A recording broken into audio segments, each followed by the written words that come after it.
Assalamualaikum. I am your science teacher. This book Simply Science for class 1. Now open, children. Unit 4, using electricity. Useful electricity का topic आप लोग पहले पढ़ चुके हैं. अब नाउ ओपन पेज नंबर 30. इसका टॉपिक नंबर 2 है मेन इलेक्ट्रिसिटी. आज हम लोग मेन इलेक्ट्रिसिटी का टॉपिक एक्सप्लेन करूंगी मैं. उसी को समझिएगा, इसको घर में रीड कीजिएगा.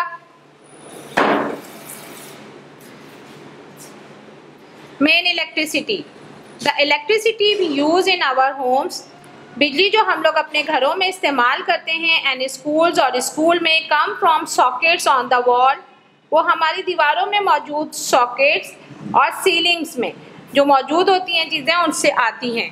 We can not see electricity. हम बिजली को नहीं देख सकते क्योंकि इलेक्ट्रिसिटी जो होती है वो फ्लो करती है थ्रू यू.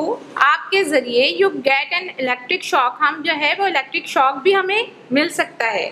बिजली तो गुजर रही होती है. We can not see electricity. हम बिजली को नहीं देख सकते. इसी वजह से you get an electric shock. हमें बहुत इलेक्ट्रिक शॉक भी हमें मिल सकता है. But we can see what it does. Electricity can make things light up. Electricity जो बिजली होती है वो चीज़ों को जलाने में, बिजली लाइट बल्ब को ऑन करने में, लाइट हमें रोशनी देती है, तमाम चीज़ों में काम आती है. Become hot, gate cold, move and make sound and pictures. इसके अलावा बिजली बहुत सारी चीज़ों में और भी हमें काम आती है. जैसे रेफ्रिजरेटर होता है, इसमें बिजली हम यूज़ करते हैं तो वह हमें चीज़ों को ठंडा करने में काम आता है. इसके अलावा एसी होता है जो हमें ठंडा रखता है. इसके अलावा हम पिक्चर्स वगैरह जो लेते हैं उसमें, मोबाइल्स में, हर एक चीज़ में जो है वो बिजली काम आती है. Power station. Most of the electricity we use in made in a big building called a power station. जो बिजली सबसे ज़्यादा यूज़ होती है वो एक बड़ी बिल्डिंग होती है, उसको पावर स्टेशन कहा जाता है.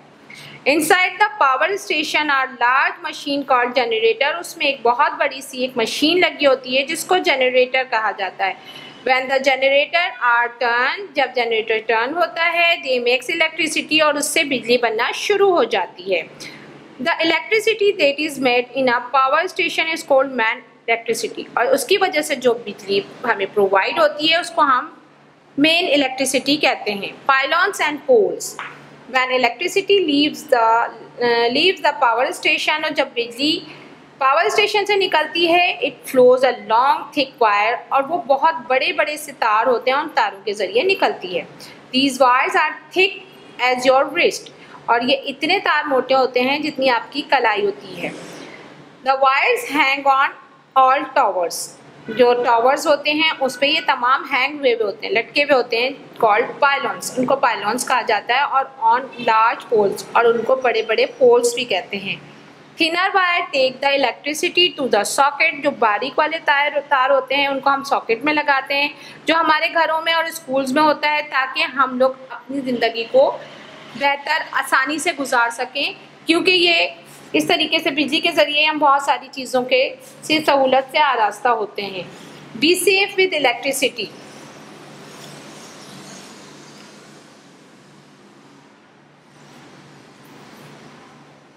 बिजली से हमें एहतियात कैसे करनी चाहिए. When electricity flow through you, जब बिजली गुजर रही होती है, you get an electric shock. तो हमें जो है वो शॉक भी लग सकता है. Electricity can hurt you.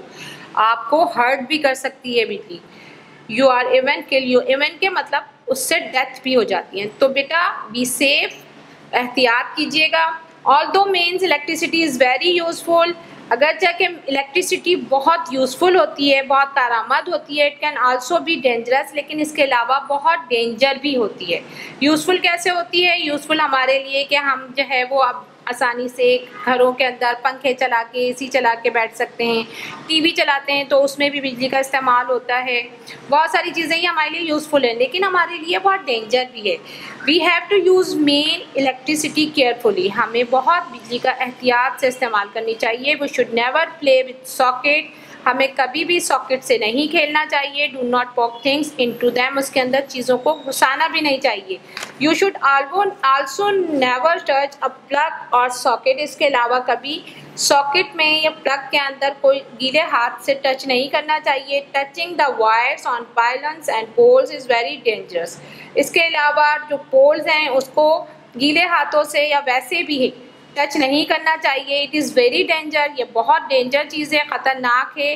It could kill you, ये आपके लिए इतनी डेंजर है कि ये आपको मार भी सकती है। सो आप लोग को एहतियात करनी चाहिए, केयरफुल होना चाहिए। नाउ चिल्ड्रंस, आप इसको घर में रीड कीजिएगा, ट्यूशन टीचर से या अपने पेरेंट्स से एटलीस्ट 2 टाइम्स तो इसको जो है वो आप रीड कीजिएगा, समझिएगा। अल्लाह हाफिज़।